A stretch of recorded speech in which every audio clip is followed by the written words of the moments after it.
living room, the kitchen, like all of that, right?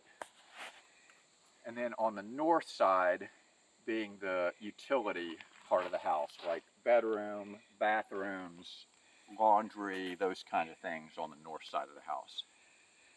It's awesome. Yeah. All right, I'm gonna walk back and show everybody. I still got my flip-flops on. So he's done such a good job with the excavation that I can actually walk without my work boots. That's amazing. Yeah. When I came out and I realized I'd brought my socks but not my work boots, I was like, well, I'm gonna stay down in the hammock at the creek. Well, there's that big maple root I plucked out of the ground. That's amazing. Yeah. You did so much work on your own, baby. Powerful. While I was in Louisville, you did all this? Some of it while you were in Louisville, yeah. Wow. You can see up through here too with the. This is all of this basically is house site. You know, from where we were standing right there to over here. And then as we drive up, probably somewhere in here is going to be the termination of the driveway with the house right there, you know. It's going to be great. Figured all that out. Haven't quite figured out where septic and all that's going to be, but more than likely septic field right in here.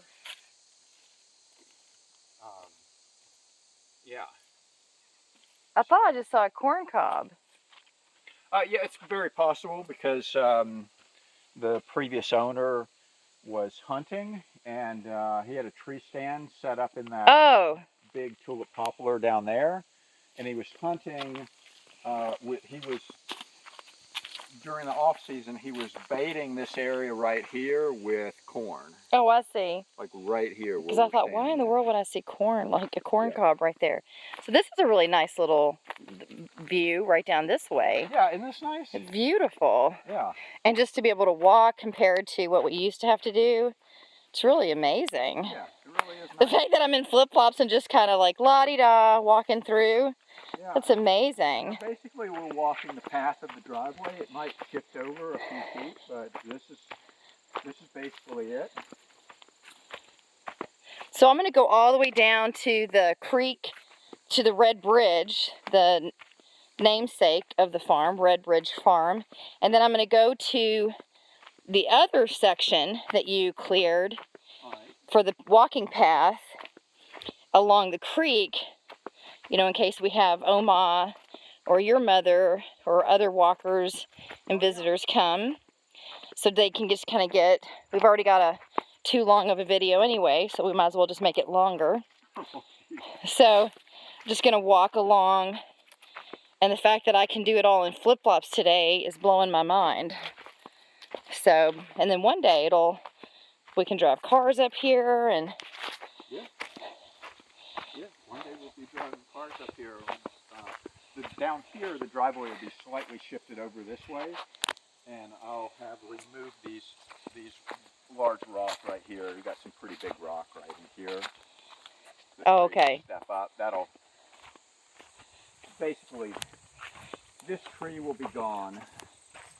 Beautiful tree, but it's going to have to be gone. Sorry, baby. And the driveway will turn right through there, where these small trees are. And what is this? We got barbed wire? Yeah, old barbed wire from an old fence line. Where they're trying to keep them out of that still that we found all the way back there. Possibly.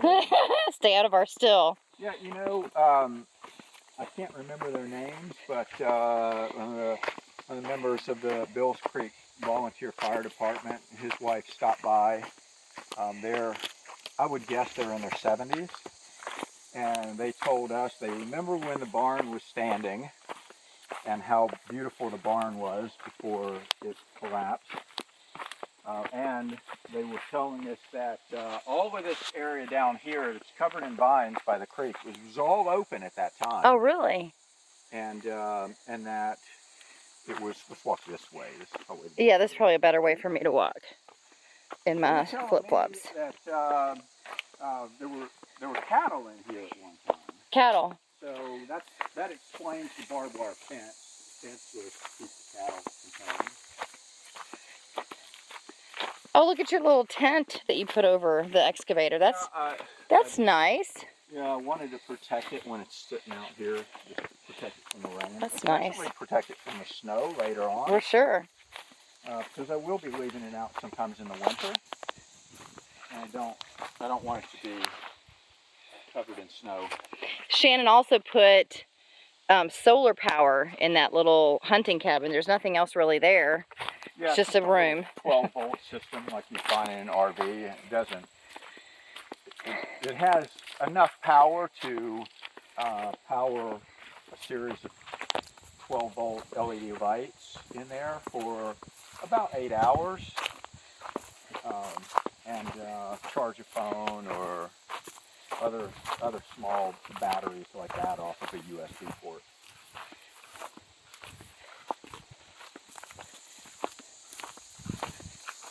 So this is the main. I've got to watch my feet now so we don't have a snake hiding out. But then now we're back down to the bridge so you can kind of see what our future stomping ground will be. And, you know, probably make that into the bee house, right? And then we'll have chickens and goats and whatnot in our retirement here. And so we'll be maybe a greenhouse. So we'll do chickens, goats, bees, and we've got weed patch just a mile to 2 miles down the road. So we're doing a lot of mountain biking.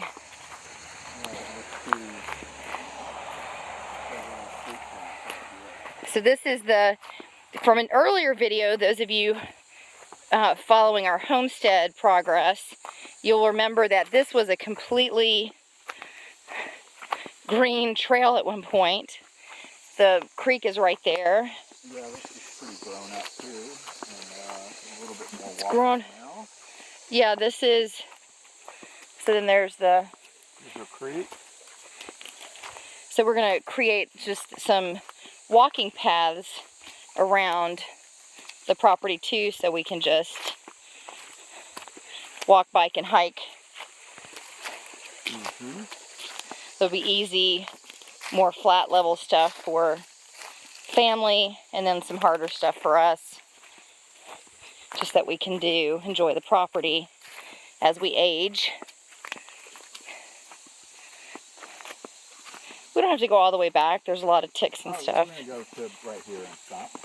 Okay. This is about as far as I would go in sandals.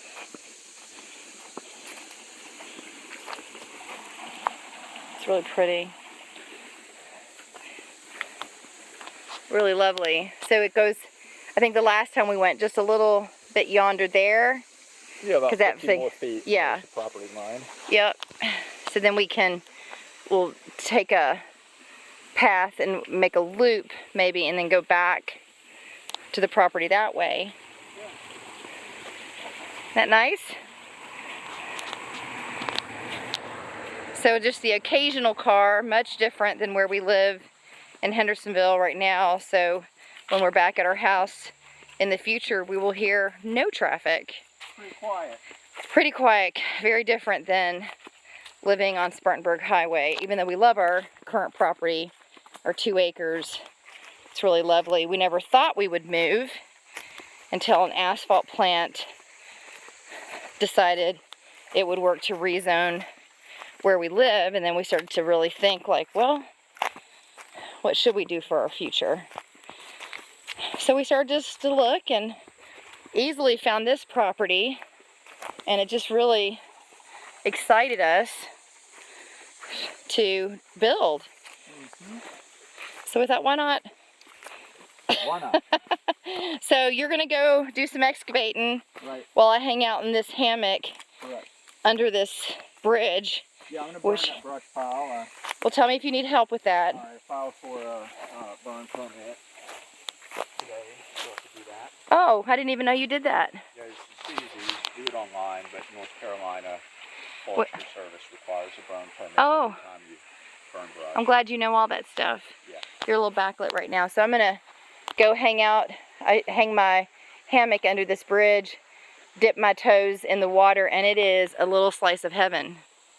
Bye, y'all.